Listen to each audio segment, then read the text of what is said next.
इस वीडियो में हम बात करने वाले हैं कि नवोदय विद्यालय में आरक्षण कितना होता है और होता भी है कि नहीं होता है। जी हाँ, नवोदय विद्यालयों में हर साल एक जिले में 80 बच्चों का सिलेक्शन होता है। इन 80 बच्चों में सारे कैटेगरी के बच्चे आते हैं, जनरल, ओबीसी, एससी, एसटी और साथ ही लड़कियां भी। तो अलग अलग कैटेगरीज के लिए अलग अलग रिजर्वेशन का प्रावधान इन सीटों पर किया गया है। चलिए शुरुआत से बात करते हैं। जनरल के लिए तो आपको पता ही है कि कहीं भी रिजर्वेशन नहीं होता है। उसके बाद आती है ओबीसी कैटेगरी। नवोदय विद्यालय प्रवेश परीक्षा में इन 80 सीटों पर इनके लिए भी कोई रिजर्वेशन नहीं है। हाँ, लेकिन एससी और एसटी कैटेगरी के लिए रिजर्वेशन नवोदय विद्यालयों में दिया जाता है। ये रिजर्वेशन कम से कम एससी कैटेगरी में 15% तक और एसटी कैटेगरी में 7.5% तक दिया जाता है। हाँ, लेकिन ये 7.5 और 15% ही नहीं रहते हैं। ये डिपेंड करता है कि उस जिले में एससी और एसटी का पॉपुलेशन रेशियो कितना है। अगर उनकी पॉपुलेशन ज़्यादा है तो ये दोनों आरक्षण मिला करके 50% तक दिया जा सकता है। हाँ, लेकिन 7.5 और 15% जिसकी अभी हमने बात की, उससे कम नहीं हो सकता जी।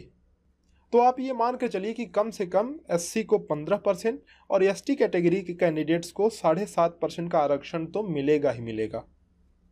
इसके अलावा 3 और खास तरह के आरक्षण दिए जाते हैं नवोदय विद्यालय प्रवेश परीक्षा की सीटों पर। ध्यान से सुनिए, ये आरक्षण काफ़ी महत्वपूर्ण हैं क्योंकि ये किसी कैटेगरी से बिलोंग नहीं करते हैं।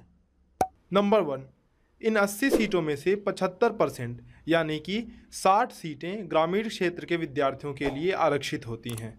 यानी कि रूरल एरिया के स्टूडेंट्स के द्वारा 60 सीटें भरी जाएंगी और बाकी बची 20 सीटें शहरी क्षेत्र के विद्यार्थी भरेंगे। नंबर 2, 33% सीटें यानी कि 26 से 27 सीटें लड़कियों के लिए आरक्षित होती हैं। इन सीटों पर किसी भी मेल कैंडिडेट का सिलेक्शन नहीं हो सकता है। हाँ, ये एक ही केस में हो सकता है कि लड़कियां 26 से 27 से कम फॉर्म भरें, लेकिन ऐसा होने वाला नहीं है। तो लड़कियों के लिए 26 से 27 सीटें आरक्षित होती हैं जिन पे सिर्फ लड़कियों का सिलेक्शन होता है। तो इसलिए लड़कियों के सिलेक्शन की संभावना काफ़ी बढ़ जाती है क्योंकि डेटा हमें शो करता है कि नवोदय विद्यालय प्रवेश परीक्षा में लड़कियों द्वारा लड़कों की तुलना में कम फॉर्म भरा जाता है। नंबर 3, दिव्यांगों के लिए 3% सीटें आरक्षित होती हैं।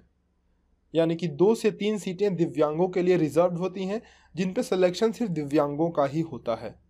ये दिव्यांग किसी भी तरह के हो सकते हैं, जैसे हाथ या पैर से दिव्यांग, दिखाई ना देना या फिर सुनाई ना देना।